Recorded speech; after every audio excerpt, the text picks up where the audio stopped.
Oh my god, my fiance surprised me to Paris and I didn't love it. Buying a house is like dating a boy. Sometimes it's a good investment and sometimes it's not. Mommy, I'm sorry. Welcome to my regular daily bullshit. Good morning, my loves. Welcome back to my channel. I have something to tell you. It's just been an absolute shit show because, honey, I was hiding this from you yesterday. We got scammed for the second time in Paris. Come here. I need to tell you, you gotta get closer. I hid this from you yesterday because I wanted to get your reaction on camera because that's just like the type of vlogger that I am these days. What do you mean? You don't even know it. Did you know we're actually getting scammed by the closest people to us? I didn't tell my fiance this last night and I found this out information last night and I didn't tell you because I wanted to see your reaction on camera. And did you know, so you know how every time we've been doing food delivery, the hotel will bring it up to like it wouldn't be the delivery person that brings it up, it'll actually be like one of the hotel employees. Yeah. They charge a 50% cover of all of our delivery meals outside the hotel. They charge 50%? 50%. How did you know? I found it in the little booklet as I was going through the dining service thing, like the in-room dining menu. Shut the front door. I probably should have waited till we left the hotel this morning to tell you that. Yeah, so that McDonald's that was 60 euros is actually 90 euros, which is 100 US dollars. My, that's ridiculous. But you know what? Doesn't the hotel make up for it with the tip of the Eiffel Tower? Do you guys see that? But here's the tip. Just the tip. Right now we're just hanging out by the pool, but we're about to head out. Let me show you guys the pool really quickly. Dun, dun, dun, dun. Look at this fake sky with a butthole crack in the middle. But hey, at least the hotel provides like orange water. Oh, this is so peaceful. And look at how cute this is. Okay, we're gonna go to reception lobby. Oh my god, this is the women's restroom. Look at how pretty this is. Holy cow. Okay, sorry.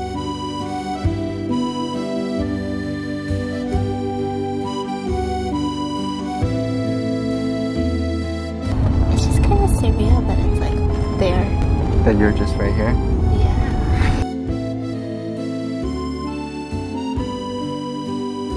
We came to like a souvenir area because yes, I'm sick, but everyone would kill me if I didn't get a bunch of souvenirs. These are 6 perfumed soaps, honey. The little soaps come in these little egg cases. Should we get some of these? So we're at this restaurant that was recommended by our concierge. Apparently, it was rated the best beef bourguignon. Is that how you say it? Yeah. In Paris. We're really excited.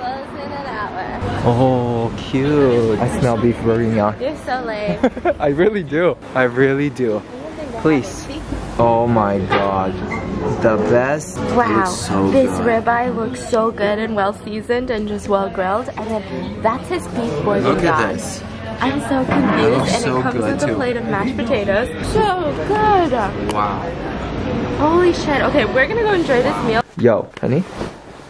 How's Paris? How was your dream? You know what? Wow, I look like a hot potato. Like not hot. I look like a cold potato. You look like leftover Thanksgiving potato mash.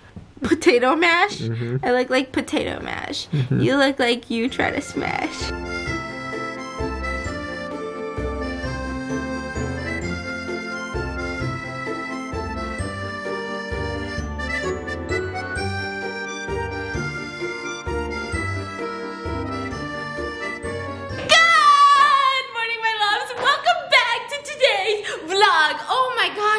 So gross. Take a shower.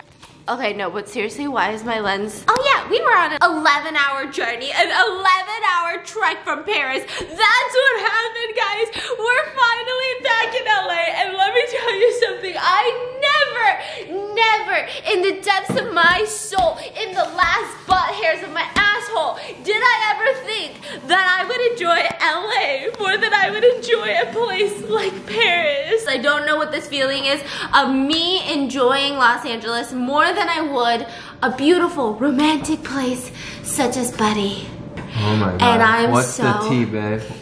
Are you not happy about my surprise? let me tell you about my journey to Paris. Let me tell you, sis. First of all, what is it with countries and not having strong what is it, over the counter, counterproductive, counter medicine? But let me tell you something, nothing, and I'm telling you, nothing hits the spot like Dayquil. No French bonjour medicine will hit the spot. I mean, it worked, but it's nothing like Dayquil. I mean, Dayquil should be illegal. Dayquil feels like I'm on drugs. Also like me on Dayquil right now. On Dayquil and a cup of coffee. What's good? Welcome back to LA. Welcome to my regular daily bullshit. You know what? I think I would have loved Paris if I didn't go at this time. But this time I was sick. I was bleeding. It was 100 degrees outside.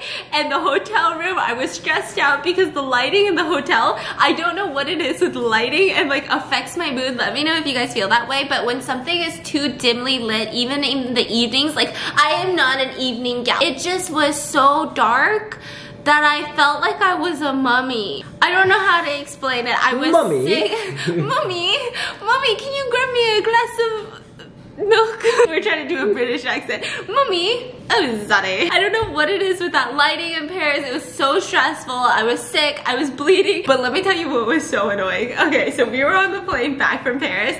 Thank you so much for the sunflowers. Is that what you wanted me to say on camera? Hey, this looks really cute in though. No, okay, let me tell you guys. We were on an 11-hour trek back from Paris. Let me tell you something about the man next to me. He took up both armrests and his elbow was making consistent and contact with my body during the entirety of the 11-hour flight. But the one time that my leg accidentally slipped and touched his leg, like my knee accidentally touched his knee, he gave me the dirtiest look I've ever seen in my life. Yeah. Maybe he thought that you were hitting on him. Like, who touches each other's legs? Literally right next to him was his wife and his 2 children. Yeah. He wouldn't know any of this because during the entirety of the 11 hours, he was fast asleep. That's not the problem. I'm not upset about that. This is the part that I'm upset about. He's sitting like this, right, and he's dozing off like this because I don't know how he does it. Him and my sister, I'll never understand either of you guys, but you put them on any train, plane, car, a bicycle that they're not operating, they'll fall asleep. I swear to Jesus, they will fall asleep. And so yesterday, I decided I'm gonna try to sleep, right? And so he's sleeping like this. I decided to put up a little blanket next to him and lean my head up against his shoulder, right? And the minute that I doze off, of course, the second that I doze off, your alarm bells go off and you realize that, oh my God, Stephanie Sue is falling asleep. And you decide, as you're sleeping, you know how when you sleep, yeah, you know how when you sleep, sometimes people go like this and they like kind of doze. Yeah. You just wham! Ow, did you hear my neck crack? You just wham! Your head down onto me! Did I do it on purpose? You didn't wake up though! I didn't wake up? He didn't wake up, guys. That's the crazy part. So I did it on purpose. No, I woke up and I feel like I have the biggest bump on my head right here. I can still feel a bump. I don't know if it's from you, but I have this giant bump on my head and you didn't wake up. This whole thing is a bump. Because I'm sick and because I'm being a needy asshole. He's doing his work in the office and so I'm like, should I go to the bedroom and take a nap? Or should I make him pull out the dream case and I'll take a nap right next to him? I think I'm just gonna lay here, take a quick nap because I'm sick and I'm incredibly jet lagged. I think I am gonna take a 20-minute nap. And it's only noon right now, so I'm a little bit stressed. I have to update you guys on a bunch of things, but last night, we're gonna be talking about the house hunting, right? So yesterday when we got back from Paris, we landed at, I wanna say around like, I think we got home at 8 o'clock. We dropped off the suitcases, immediately went downstairs, and then drove all the way to house number 2. If you guys watch the house hunting vlogs, house number 2 was the house that all of us, and like you guys, well, majority of you guys, and then I just loved that house so much. And they happened to be doing like, I wouldn't say it's like an open house per se, but like a nighttime showing last night, and it lined up where it was like almost immediately after we got back from Paris. So we were like, no, we have to go, like we really have to see it because Something about lighting and I are so intense, especially after the experience in Paris. I feel like at nighttime, if the place isn't well lit, or if there's not enough sources of light, or if it's too yellow of a light, too warm of a light, I get into this like really weird funk. I feel like everything's like dim and I feel like my eyes are having a hard time adjusting to it. It's just the strangest feeling, and I felt that way the entirety that I was in Paris because our hotel room was so dimly lit and it was like such a yellow light. And I'm so nervous. Most of the open houses and like most of the regular showings with realtors are during the day. It's gonna be like that at night, and then at night I'm gonna be like, what? I regret this. I mean, obviously you can change bulbs, add in more lights, but you know what? That takes a lot of work and a lot of money, I heard. So we wanted to go see it. We went and saw it, and I really liked it at night. I mean, it was so bright, but it's just like, I feel like I'm in a little bit of a pickle. It's not a problem because these are good pickles to have, I guess, but it's a pickle because I don't know if it's smart to go with the first couple of houses that you see in your house hunting journey, or I think it's like when you start dating, right? I feel like buying a house is like dating a boy. Sometimes it's a good investment and sometimes it's not. Facts. Is it smart to just meet a few boys and then like marry the first two, not both of them. Marry like the first or the second one that you meet, but then will you always think like, man, should I have dated more guys and like seen if like a better one would have come up? Hey, where are you going with this? Why are you listening? Or is it smarter to like date all the guys and then once you've had experience and like really lived your life, like to pick the last one? So all I'm saying is it smart or stupid to pick like the first couple of houses in your house hunting journey? Because I'm scared that I'm gonna be like, no, I want to see if there's anything better out there, and then I go look for a better house, and then this house is like sold off the market, and then I didn't find anything better. I feel like it's such a something better out there.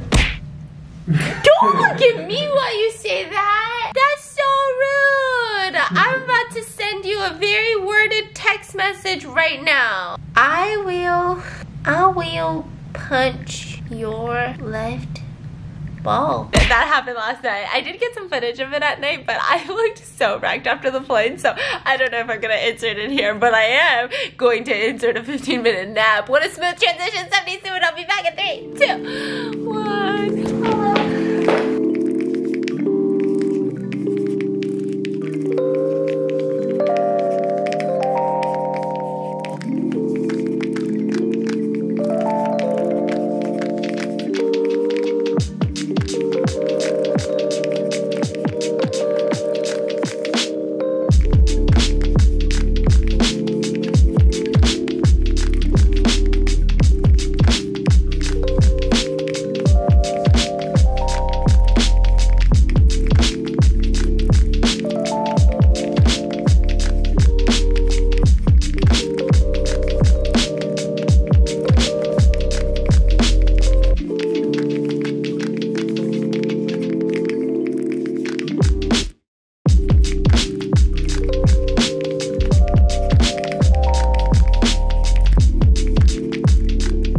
Back. And I'm alive, and I redid my makeup because back in the day I used to be able to nap for like 3 hours at a time, 4 hours at a time, wake up, be completely fine. For me now, if I nap for even 30 minutes, I feel the need to redo my entire, I feel like when I sleep, all of these skin oils just come out to play. But my fiance and I are now awake. I just want to preface this vlog the next couple of like days, maybe even a week, depending on how bad we are. We need to stop napping, but I do feel like you guys are gonna start noticing that there's like chunks of a vlog missing in between the day, and it's mainly because we're super jet lagged. I just want to talk to you guys about Paris and the house and just everything that's going on. The next couple of days that are approaching, we're still going to be looking at a couple more houses. I'm kind of nervous about it. I'm excited, but a little nervous. I mean, I know that you guys all loved house number 2 and the one that I just went to, and I love it too. It's like that constant fear of like, what if I chose too soon, you know? I still want to see a couple more, so that's what we're going to be doing in the next couple of days. And then also, let's talk about Paris. I feel like this entire vlog is just a major life update. And Paris, I didn't want to talk about this. I didn't want to make this vlog, but I just feel like you guys need to know how I'm feeling on the inside. I felt like this is such a selfish, stupid vlog to make because it's kind of like, oh my god, my fiance surprised me to Paris and I didn't love it. Like, I didn't SSD and I didn't love every second of it. You know, like, it doesn't make sense. Like, it just sounds so stupid. Like, there are people who really want to go to Paris. I really wanted to go to Paris. And then, like, to say that I didn't love it as much as I thought it would, and it has nothing to do with Paris or the location. I think what happened was, it all started in Atlanta, okay? So in Atlanta, it was super gloomy the past like 2-3 days that we were there, and so you guys know, I mean, I get so weird with like gloomy weather. If you guys have been following me for a while, then you know that like Atlanta always brings up some sort of emotions, and I thought that it got better because the last couple of times that I went, it was completely fine. I was super happy, I was super excited. At one point, I think the last time we went, we were there for like 2 weeks, but I feel like this time when we went, it's a different experience because my sister wasn't living at the house. She had gotten another apartment because her work is super far away right now. It was sad, and like I think I also felt the emptiness of like my dad being in Korea. He's coming back at the end of next month, but he wasn't there, and so it was such a stark contrast since last time where like it was the entire family and every day we were hanging out. Every day we would wake up and they'd be all like gathered in like the living room and we'd just be goofy. And then this time I went and my mom was super busy too, and I barely saw her. Like, I think I saw her for like, yeah, I didn't even see her that much, right? And then it brought me to like a weird place where I was like, you know, I mean, you guys know that like Atlanta was a very dark place for me. I got bullied a lot in high school, and I was like, I felt like that high schooler again, and I felt like it was just, I don't know how to explain it. It's so stupid because there's really no rhyme or reason why I should feel this way, but I just felt that way. And then I think it's worse when you can't logically explain your feelings. I was just kind of like, bleh. Like, that's literally how I felt the entire time. I just kept telling him, I'm like, bleh, like I feel bleh. And then it got worse the first day that we landed in Paris, because here's what happened, right? It was raining in Atlanta. We thought that we weren't gonna make it to Paris because it was just like super stormy and stuff. We get onto the plane, we're taxiing for like an hour and a half. We finally get to Paris, get to the hotel, open up our suitcase with all of our just chargers, our freaking clothes, everything, completely soaked on the inside. I mean, it was a little bit damp on the outside. Did we think that it was just flooded on the inside? No.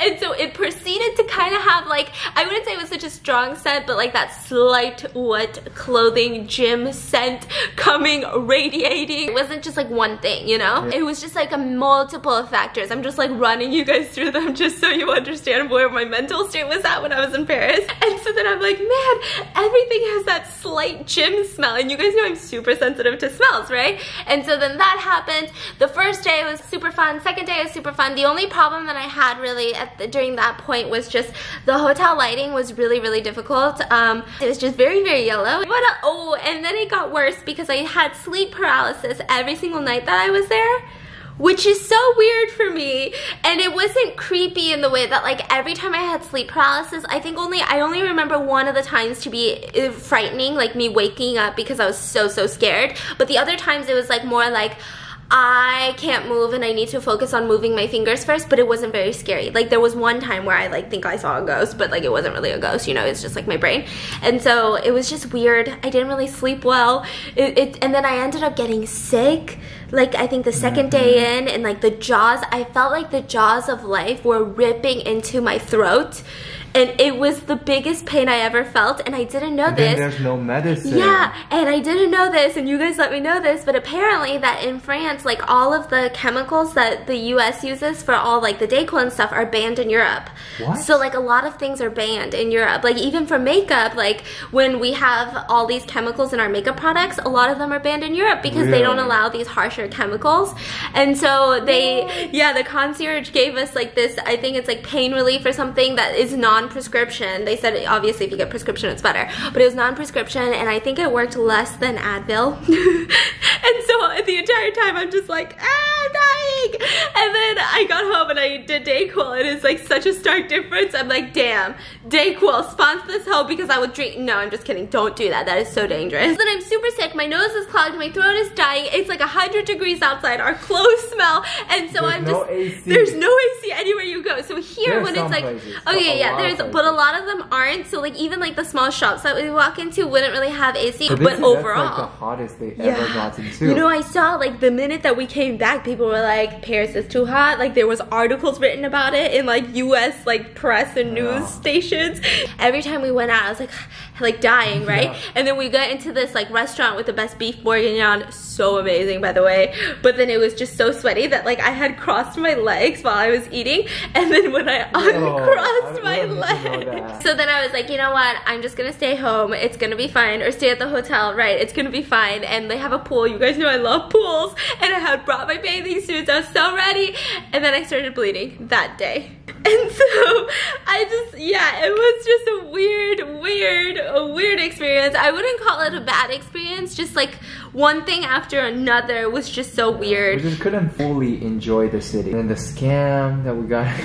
Okay, I actually thought that was like the best part about Paris, but like, okay, that's fine. Little did you know I'm working with them. Got my 50% cut in my bag right now. Stephanie is the type of person that gives them $100 to make $50. You mean I get 50% back? Oh my god. That's 50% return. That's high. That's high. That's high. That's really high. Forget about 10% return. Yeah, 50%. Wall Street, fuck with me. Jordan Belfort, where you at? You know? Stupid. Trying to get back to daily uploads because I have just been a shit show. It's been weird, but I'm just so glad to be like back in my, I don't want to call it like my safe space, but like my safe space. I'm so excited to like have all my camera equipment and my lights, and my Dayquil. But I hope you guys enjoyed today's vlog, and I love you guys so much, and I'll see you guys tomorrow.